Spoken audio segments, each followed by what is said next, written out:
সাকিব আর সেই সাকিব নেই। সত্য কথা। বয়স ৩৯ ছুঁই ছুঁই। সময়ের নিয়মেই তো সময় কেড়ে নিয়েছে অনেক কিছু। ব্যাটে বলে মরচে ধরেছে, রিফ্লেক্স কমে গেছে, আর চোখের সমস্যাটা তো তার এখনকার দিনের নিত্যসঙ্গী। তারপরও কখনো সখনো কোনো কোনো ম্যাচে পুরনো সাকিব ফিরে আসেন চ্যাম্পিয়ন সাকিব, তার ব্যাটের ঝলকে, তার বোলিং ক্যারিশমায়। এবং আমরা তখন আফসোস করি, এই সাকিবকে কি আর কখনো বাংলাদেশ জাতীয় দলের জার্সিতে দেখা যাবে না?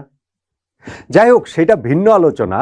তবে সাকিব আল হাসানের চ্যাম্পিয়নের মতো প্রত্যাবর্তনের আরও একটা ম্যাচ আমরা দেখতে পেলাম IL T20-র সেকেন্ড কোয়ালিফায়ারে, যেইখানে ব্যাটে বলে দুর্দান্ত অলরাউন্ড পারফরমেন্সে পুরনো সাকিবকেই তিনি যেন ফিরিয়ে এনেছিলেন, দলকে জিতিয়ে ফাইনালে তুলেছেন এবং নিজে হয়েছেন player of the match. T20 ক্রিকেটে আরও একটা জায়গায় তিনি আরও একটুখানি এগিয়ে গেলেন, যেইখানটাতে এখন ঘাড়ে নিঃশ্বাস ফেলছেন দুই কিংবদন্তি, গায়রন পোলার্ড ও গ্লেন ম্যাক্সওয়েলের। আরও একজন অবশ্য আছেন অনেক সামনে, ক্রিস গেইল। তাকে ছোঁয়া হয়তো সম্ভব না, কিন্তু পোলার্ড ম্যাক্সওয়েলকে ছাড়িয়ে যাওয়াটাও এই সাকিবের পক্ষে এখন সম্ভব, ভীষণ রকমই সম্ভব।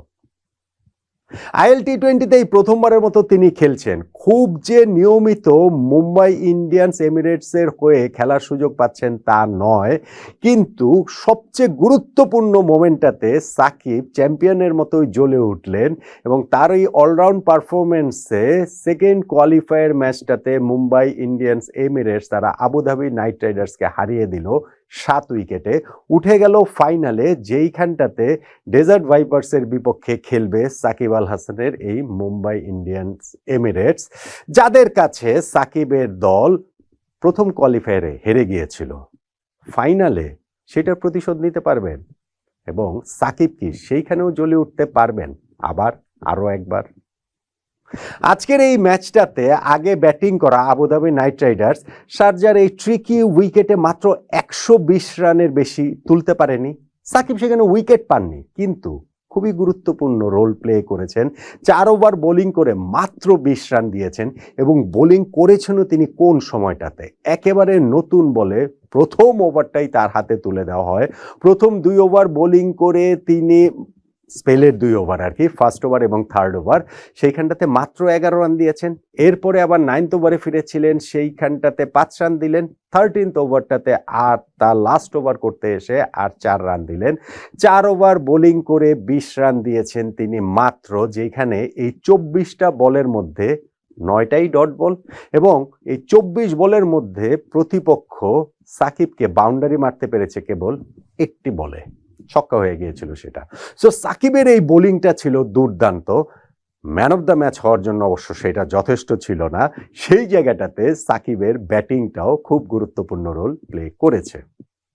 সাকিব আগে যেই ম্যাচগুলো খেলেছেন এই মুম্বাই ইন্ডিয়ান্স এমিরেটসের হয়ে, সেই আগের 6 ম্যাচের মধ্যে 3টাতে তিনি মাত্র ব্যাটিংয়ে নামার সুযোগ পেয়েছিলেন, তার মধ্যে সর্বোচ্চ স্কোর ছিল অপরাজিত 17। ওই দিনও তিনি ম্যান অফ দ্য ম্যাচ হয়েছিলেন, সঙ্গে 2টা উইকেট পেয়েছিলেন।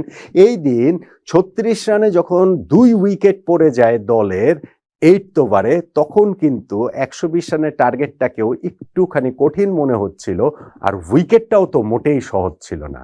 সেইটাকে সাকিব আল হাসান সহজ করে তোলেন।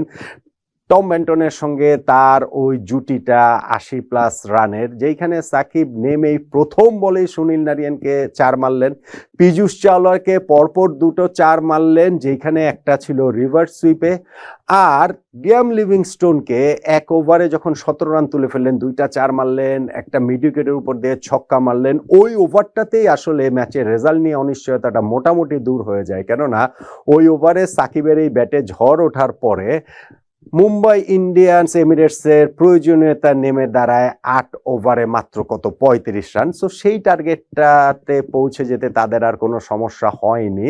সাকিব আল হাসান নিজে 24 বলে 38 রানের একটা ইনিংস খেলেছেন, ইনিংসটা আরো বেশি পূর্ণতা পেত বা নিজে আরো বেশি তৃপ্তি পেতে পারতেন যদি খেলাটা শেষ করে আসতে পারতেন, শেষ পর্যন্ত থাকতে পারতেন। সেইটা পারেননি। একটা মাত্র স্কোরিং শট দূরেই তার দল তখন ছিল। জয়ের জন্য 3 রান প্রয়োজন। ওই সময় সাকিব একটা স্লোয়ার বলকে উড়িয়ে মারার চেষ্টা করেছিলেন, মিড অফে ক্যাচ দিয়ে তিনি আউট হয়ে যান। তারপরেও সেটা জিততে তো আর এমআই এমিরেটসের কোনোই সমস্যা হয়নি। 7 উইকেটে ম্যাচটা জিতে যায়। সাকিব আল হাসান ম্যাচ সেরার পুরস্কার পেয়েছেন। ব্যান্টন সেইখানে আনবিটেন 50 করা সত্ত্বেও, কেননা ব্যাটিংয়ে বোলিংয়ে দুইটা জায়গাতে খুব গুরুত্বপূর্ণ রোল তিনি প্লে করেছেন এবং সেইখানটাতেই এই man of the match Shakib Al Hasan টি-20 ফরম্যাটে হলেন 46তম বারের মতো। 48 বার ম্যান অফ দ্য ম্যাচ হয়েছেন কাইরন পোলার্ড ও গ্লেন ম্যাক্সওয়েল। যেটা বলছিলাম, তাদের চেয়ে মাত্র 2 ধাপ পিছিয়ে সাকিব রয়েছেন। ফলে তাদেরকে ছাড়িয়ে যাওয়াটা সম্ভব, একেবারে অসম্ভব কিছু নয়। আমি সময়ের ব্যাপার বলবো না, কিন্তু অসম্ভব তো কিছু না, সেটা হতেই পারে। অসম্ভব প্রবাবলি ক্রিস গেইলকে ছাড়িয়ে যাওয়া, যিনি 60টা ম্যাচে ম্যান অফ দ্য ম্যাচ হয়েছেন টি-20 ফরম্যাটে, সেইটা হয়তো হবে না। কিন্তু তারপরও সাকিব যেই পারফর্ম এই ম্যাচটাতে করলেন, সেইটা ফাইনালের একাদশে তার জায়গাটা তো নিশ্চিত করেছে বটেই, বরং এইরকম পারফরমেন্স তার যদি চলতে থাকে, সেই ক্ষেত্রে সাকিবের ওই পুরনো দিনের সাকিবকে আমরা আবারও একটুখানি নস্টালজিয়ায় আক্রান্ত হয়ে সেটাই দেখতে থাকি। সাকিব আল হাসান সেই ভিনটেজ সাকিবকে আমরা দেখতে থাকি। হ্যাঁ, সেই সময় আর ফিরবে না, সময়ই সেই সময় আসলে ফিরতে আর আমাদেরকে দেবে না। সাকিব কি আসলে বাংলাদেশ